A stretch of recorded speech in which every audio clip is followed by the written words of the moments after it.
स्वामी कार्य सर्वदूर पोचवण्याचा आत्मा म्हणजे प्रश्नोत्तर विभाग. विवाह मंडळे फार मोलाची कार्य सेवामार्गाद्वारे करत आहेत. ही मंडळे आता फक्त केंद्रापुरती मर्यादित नाही तर देशभरातील कानाकोपऱ्यांमध्ये पोचवणे क्रमप्राप्त झालेले आहे. विवाह हा अत्यंत मंगल असा संस्कार असून हल्ली प्रेमविवाह या संकल्पनेनुसार होणारी विवाह संकल्पना समस्येच्या विळख्यात सापडली आहे.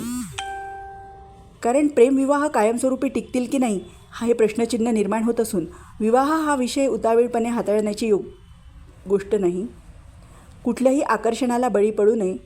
महाविद्यालयीन युवक युवतींना हे समजून सांगणे किंबहुना त्यांच्यावर योग्य संस्कार करणे ही पालकांची आणि विवाह मंडळांची जबाबदारी आहे. ज्याने ईश्वर मात्रा घ्यावी त्याने पथ्ये सांभाळावीत.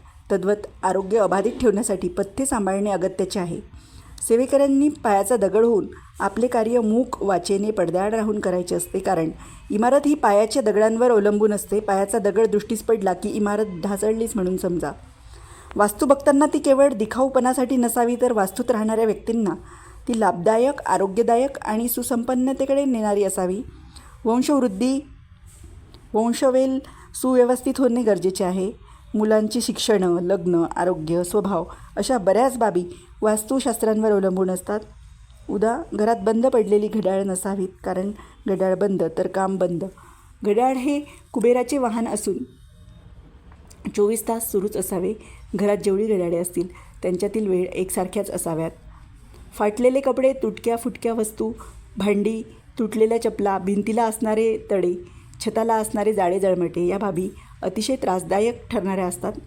सेवेकरी हे एक अढळ पद आहे. अनेक पदांच्या खुर्च्या भरतील, रिकाम्या होतील, पण सेवेकरी हे पद कोणाहीकडून हिरावून घेऊ शकत नाही. हे पद आपल्याला कर्म धर्म संयोगाने मिळालेले आहे. त्याचा योग्य तो सन्मान राखणे, आचारसंहिता राखणे हे आपले कर्तव्य आहे. ऋण काढून सण साजरा करायचा नसतो ही शिकवण सेवामार्गाने सर्वांना दिलेली आहे. प्रभू श्री रामचंद्र वनवासात असताना भरतांनी जशा प्रकारे अयोध्या नगर सांभाळली, सेवा केंद्रांना सांभाळणाऱ्या भरतांची आज नितांत गरज आहे. केंद्र प्रतिनिधी, तालुका प्रतिनिधी, जिल्हा प्रतिनिधी ही केवळ नामधारी पदे आहेत.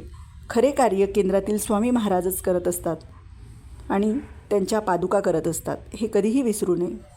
विभक्त मन ठेवू नयेत. सेवेकरी परिवारास स्वामी कार्याची कुठल्याही कार्यक्रमासाठी निमंत्रणाची आवश्यकता नसावी. पहिल्या, दुसऱ्या, तिसऱ्या, चौथ्या, 8व्या, 5व्या अशा कोणत्याही शनिवारी गुरुपीठातील सत्संगात हजेरी लावणे गरजेचे आहे. स्वामी कार्यास ज्याला निमंत्रणाची गरज वाटते तो खरा सेवेकरी नाही. श्री स्वामी समर्थ.